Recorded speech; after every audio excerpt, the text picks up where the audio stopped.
pada hari ini setiap kita, siapapun kita dan dimanapun kita berada, pasti Allah menguji kita.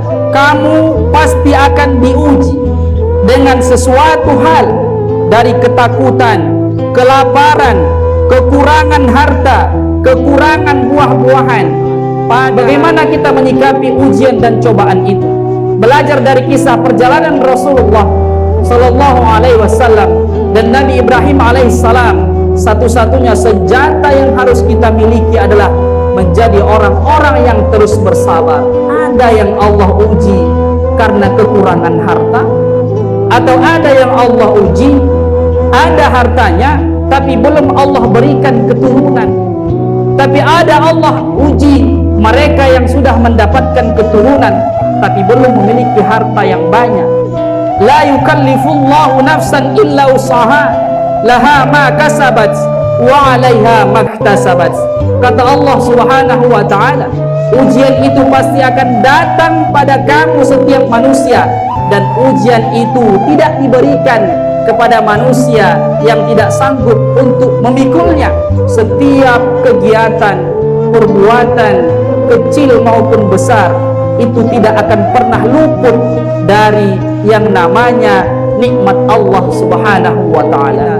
Jangan terlalu mengeluh dengan kehidupan kita.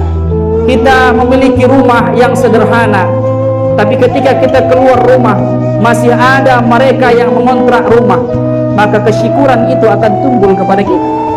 Ketika kita berjalan kaki dan di luar kita melihat masih banyak mereka yang berjalan menggunakan tongkat, kesyukuran akan timbul dalam kehidupan kita.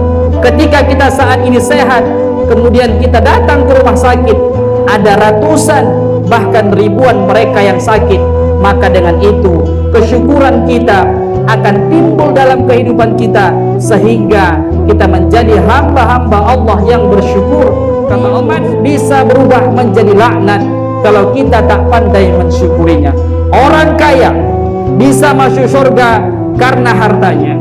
Orang kaya juga bisa masuk neraka juga karena hartanya.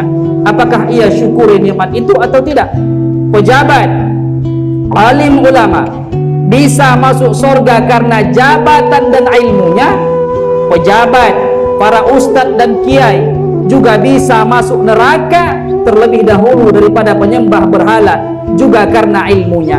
Apakah ia gunakan ilmunya untuk menjual ayat-ayat Allah Subhanahu wa taala dan ia gunakan untuk kepentingan dirinya, atau malahan ia gunakan ayat-ayat Allah untuk mengajak manusia kepada Allah Subhanahu wa taala?